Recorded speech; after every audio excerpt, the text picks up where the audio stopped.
Hi folks, as I said I would do a video on a device called DigitNow, which is a video capture device.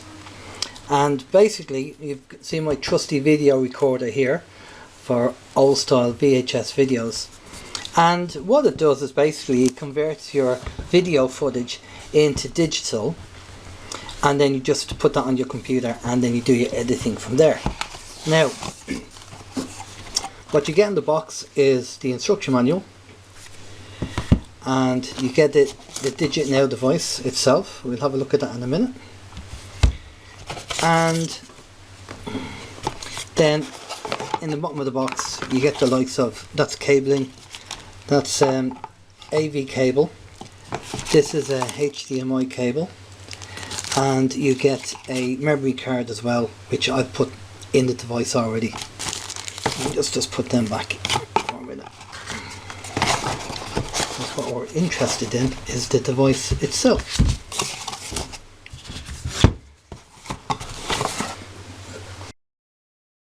So I decided to get one of these devices because I wanted to convert a number of VHS tapes, and I ordered the actual device on Amazon, and one came over, and I start obviously getting it set up, getting it sorted, and I found a number of issues with the actual device, but I'll just show you what it's all about first, and then I'll go through the issues. So the DigitNow, you switch it on, the power is there.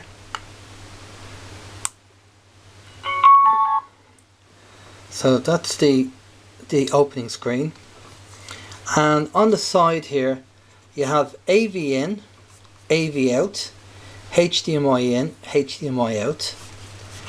Then on this side you have your memory card, which is in there, and then on the top you have your on and off button.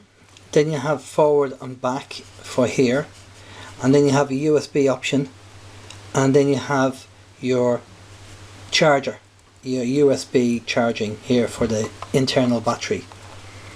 Now for the USB option, I did stick a USB key in here and try to access it the other day, and nothing came up, but maybe I was doing it wrong.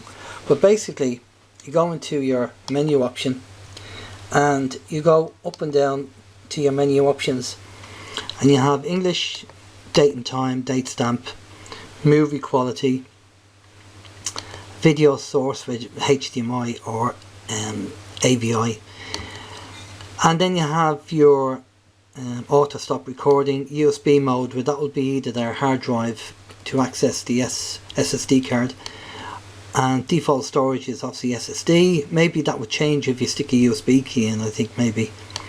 Scheduled recording, formatting, and firmware version. Now that's really all there is to it, and I thought this was quite dainty to have a device to do this. But here's the 4 problems I had with this device.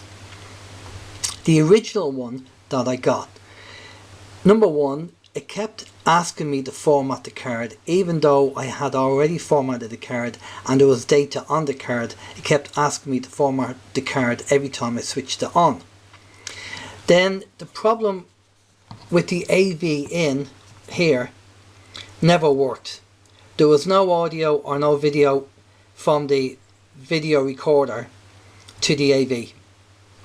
And I know all my cables and everything else, I've tested them and tried them in different sources. I even plugged the AV cable from the VHS to a TV and it worked fine, but when you plugged it in here it didn't work. Then trying to connect, ideally what's supposed to happen is when you connect up this device to your computer, you're supposed to switch it from USB charging to MSDC, and every time I did that it would just power down. It just couldn't handle it and it would power off. So what I had to do is to try and get the data off was to take out the memory card, put it into one of these multi memory card devices that you buy online for £5, and plug that into my computer and then download the data from that. And that sometimes was also hit and miss, but it worked better than obviously trying to connect this device directly to my computer. And the other issue, the fourth issue with this, is that it only records 25 minutes of a segment, and then it creates another 25-minute segment. But in between shutting down the first segment and creating a new segment, you lose about 3 or 4 seconds of the footage of your tape, which is not good if you're losing footage, because it could be in the middle of something important on the VHS tape. So they are the 4 issues I had with the original device that I purchased from Amazon. So I sent a refund to Amazon and requested a refund for the device. So I sent it back and got a refund, but I contacted the company in the States, and a really nice chap called Vivian got in touch with me, and I explained to him all the problems I had with the device, and he sent me one out for free, which is this one here. And he said, well, it could be an isolated incident, but we'll send you out this device and see how you get on with it. Because I did say I'd be doing the product review of the device, so he sent me over this. Now, this is the one he sent over, and unfortunately this is having the same problem, although not as bad. Now let's look at the 4 problems again. The frame rate is still the same. It does 25 minutes and then switches over to a new segment. Then the AV in, so the AV in now, you can see the video but there's no audio. So no audio, just actual video. And for connecting your memory card, it connects up and it will say connecting, and it'll go beep beep on your computer, but you don't see anything at all. Nothing comes up. And there are times that when I have connected it, it just shut down. So that seems to be intermittent. And the format card every few minutes, or when you switch it on, that doesn't happen, so that's fine. So that's sorted, that's okay. But there's still issues with this DigitNow device, and the issues are when you're doing AV and when you're transferring it to your computer. So thanks to Vivian for sending this over to me, but there's still problems with the actual design. Now hopefully they will issue maybe a firmware update which might fix the problem. Maybe it's not a physical problem with the AV, maybe it's a firmware issue. And if they issue a firmware update, maybe that will solve the problem. Maybe there's a way of sorting it out. But for now, with the device the way it is, what you have to do is you have to use the HDMI, and I use a device HDMI converter. I use this, which you can get fairly cheap, SCART to HDMI. And this is what I use to do the HDMI. And as I said, when the actual footage is on this device, then I use just one of them mini converters. Let me see if I can find one and show you what it looks like. Okay, so this is the kind of memory card converter that I use. So this is quite old, because that card is an SD card, so it's quite big.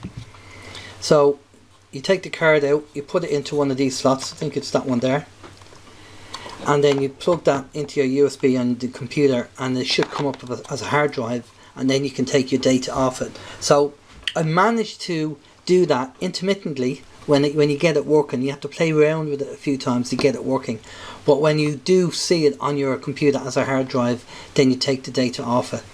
So there is a workaround on using this device, but it's a workaround. So would I recommend people buy this device? Well, it's nearly 200 quid. This device is valued on Amazon around 200 quid. So no, I wouldn't recommend you buy DigitNow device. And although the company in the States and Vivian was fantastic for sending me this over and let me give this one a go to see if this works, the problem still remains that we have a problem with the AV, and obviously with the connecting to the computer. The PIC problem was sorted. regarding, when I say the PIC problem, it means they were coming up saying wanting to format the card. So that was sorted. So that doesn't happen on this. And obviously the frame rate, well, that's still happening. That needs to be sorted as well. So there you go. So for 200 quid, there's other products on the market that you could buy which are actually cheaper than this. I do like the idea that it has a screen and you can see what you're recording direct from the actual VHS recorder. I do like that idea. Rather than just having a capture device that will just capture it but you don't see anything. So all you need is really the VHS tape and this device and nothing else, and I like that idea.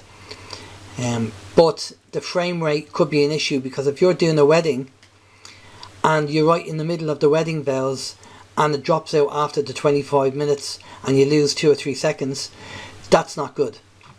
So I would say DigitNow as a company, I'd recommend they actually go and do the firmware update or find out what's wrong with this device and why it's causing a problem with the AV and the connecting to the computer and the frame rate, because at this moment in time it's not a product I would recommend. And I know people online are saying, oh yeah, it's very good, you buy it and everything else.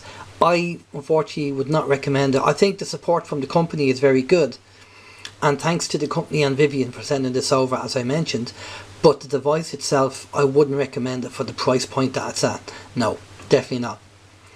So if you have any questions, let me know. Put them in the comments below. Like, subscribe and copy it around if you like what you see. Thanks a lot, and we'll catch you again. Bye bye.